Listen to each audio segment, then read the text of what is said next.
রমজানের সর্বশেষ আমল কি ভাই? শেষ আমল মানে এরপর আর কোনো আমল নাই, কি সেটা? রমজান মাসে অনেকগুলো আমল আছে না, আমরা তারাবি পড়ি, সাহারি খাই, রোজা রাখি, অনেক কিছু করি। শেষ আমল কোনটা যে এটা দিয়ে এন্ডিং, আর কোনো আমল নেই? সেটা হলো, সবাই জানি কিন্তু হয়তো মাথা রাখতে পারছি না, সদকায়ে ফিতর দেওয়া, ফিতরা দেওয়া।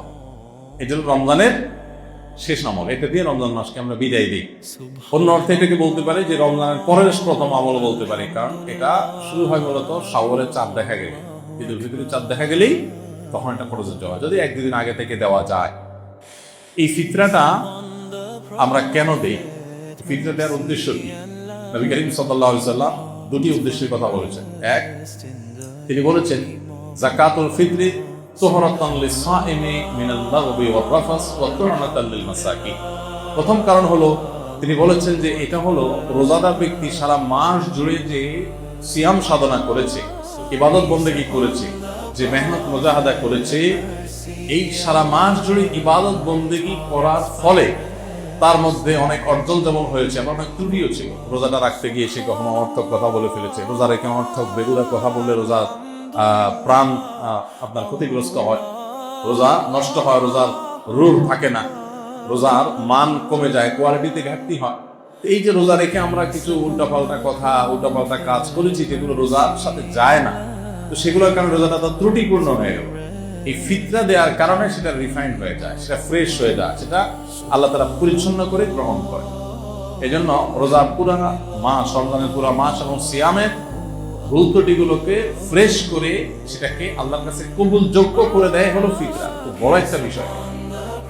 আর দ্বিতীয় উদ্দেশ্য হলো ওয়াতু'নাতাল লিল মাসাকিন, গরিব দুঃখীদের মধ্যে খাদ্য দান কর্মসূচি অংশ হিসেবে ফিতরা আল্লাহ তাআলা দিয়েছে। অর্থাৎ ইসলাম চায় যে ঈদের দিনটাতে অন্তত প্রত্যেক অভাবী মানুষের বাসায় খাবার থাকুক, কেউ যেন খাবারের কষ্টে না থাকে। এই জন্য ফিতরা আমাদেরকে পৌঁছাতে হয়। কখন পৌঁছাতে হয়? সেটা ঈদের চাঁদ দেখা যাওয়ার আগে থেকে।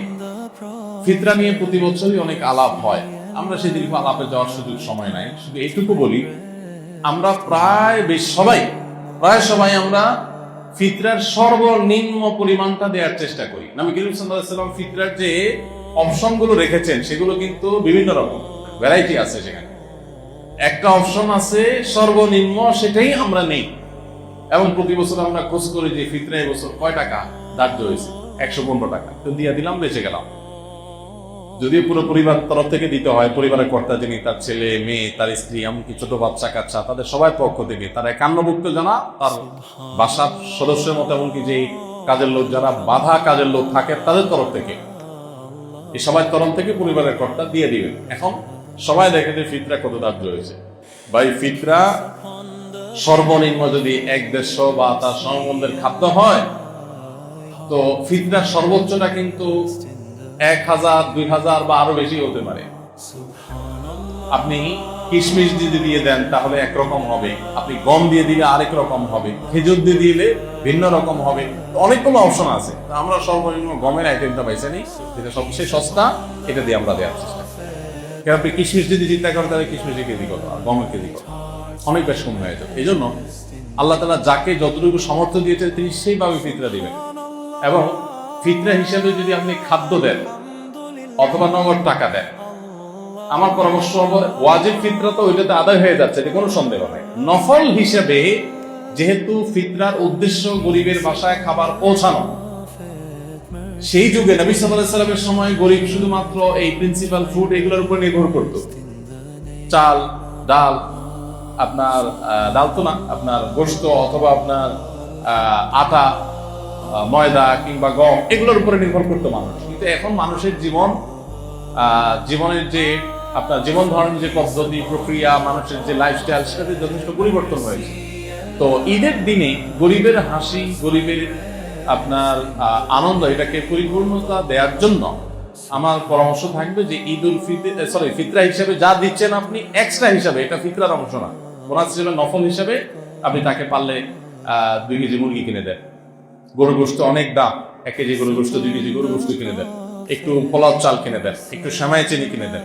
আমি প্রতি বছর এই কাজটা করি আলহামদুলিল্লাহ। ফিতরা যা করা, এর বাইরে একটা গরিব পরিবারের ঈদের আনন্দ হওয়ার জন্য, বাসায় ভালো খাবার দাবার প্রস্তুত করার জন্য যা যা দরকার, তার একটা প্যাকেজ একটা প্যাকেট তাদের বাসায় পৌঁছে দেন, তাহলে তাদের আনন্দটা 16 গলা পরিপূর্ণ হবে ইনশাআল্লাহ।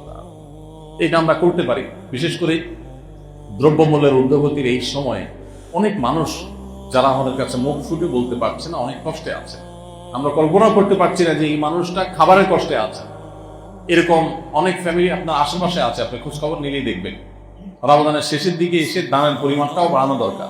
তারই অংশ হিসাবে আমরা ফিতরাটার পাশাপাশি আরো বিভিন্ন খাদ্য আইটেমগুলো গরিবের বাসা, বিশেষ করে ছোট বাচ্চা কাচ্চা থাকে, তার জন্য ঈদের একটু কাপড় চোপড় পাঠায় দেয়। তাদের আনন্দটা যে কত বেশি হবে সেটা হয়তো আপনি লাখ টাকা দান করলে কোনো সময় সেটা অর্জন হবে না। সবসময় নগদ টাকা দান করলে সব বেশি হয় তা কিন্তু না।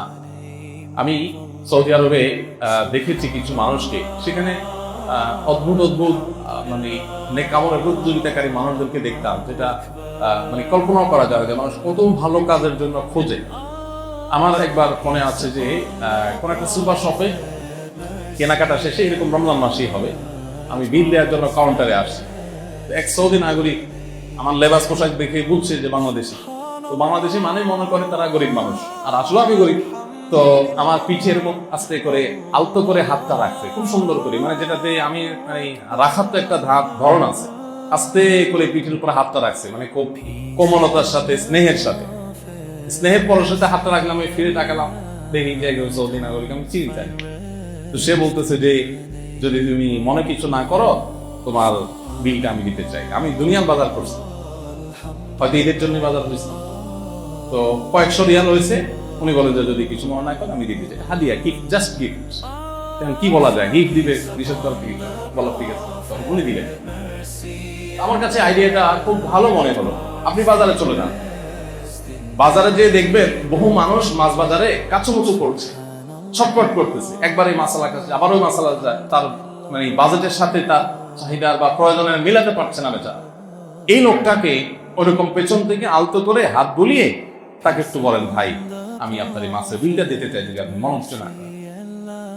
আপনি দেখেন যে কোনো একটা বাচ্চা, গরিবের বাচ্চা, সে হয়তো কোনো একটা মুদি দোকানের পাশ দিয়ে ঘুরছে, কোনো একটা খাবার দোকানের পাশ দিয়ে ঘুরছে, বারবার কাচুমুচু করছে, খেয়াল করেন, তাকে ওই খাবারটা একটু কিনে আপনি হাতে তুলে দেন। অনেক সময় লক্ষ লক্ষ টাকা নগদ দেওয়ার চাইতে ওই সামান্য কিছু টাকা ওজন অনেক বেশি হয়। তো এই বছর বিশেষ করে ঈদকে সামনে রেখে আমাদের এই আমলটা হতে পারে, কারণ ঈদের এই সময়টাতে অনেক মানুষ কষ্টে আছে, অনেক মধ্যবিত্ত আছে যাদের লেবাস পোশাক চলাফেরা দেখে বোঝার কোনো উপায় নেই যে তারা খাবারের কষ্টে আছে রীতিমতো বাচ্চা কাচ্চা। আমি রমজানের শুরুর দিকে আহ্বান করেছিলাম, একটা মাছ কিনে দেয়, একটু সাহি করতে পারে বাচ্চাদেরকে সাথে নিয়ে, একটু মুরগি কিনে দেয়, একটু গরু গোশত কিনে দেয়। এমন আছে যে গত রমজানে গরু গোশত খেয়ে, কোরবানিতে গরু গোশত খেয়েছে, এই পর্যন্ত আর গরু গোশত কিনে খেতে পারে নাই। তাকে আপনি 2 কেজি গরু গোশত দিলে তার বাসায় আনন্দটা কোন পর্যায়ে চলে যাবে। দেখুন, ডক্টর আব্দুল্লাহ জাহাঙ্গীর রহমাতুল্লাহ একটা কথা বলতেন যে আপনি 2 কেজি গরু গোশত কিনছেন নিজে খাওয়ার জন্য, অনেকদিন পরে কিনছেন, বাচ্চা কাচ্চা নিয়ে খাবেন, খুব আনন্দ করবেন, সন্দেহ নাই এটা আপনাকে অনেক বেশি আনন্দ দিবে। কিন্তু এর মধ্যে যদি আপনি দেখেন যে কোনো মানুষ খাবারই পাচ্ছে না, অনেকদিন পর্যন্ত না খেয়ে আছে, কষ্ট করছে, এই বিষয়ে তাকে আপনি দিয়ে দেন, বাহ্যিকভাবে মনে হবে কষ্ট হয়েছে, মূলত সেখানে যে আনন্দটা হবে ওইটা আপনি খেয়ে যে আনন্দ পাবেন তার চাইতে অনেক বেশি হবে।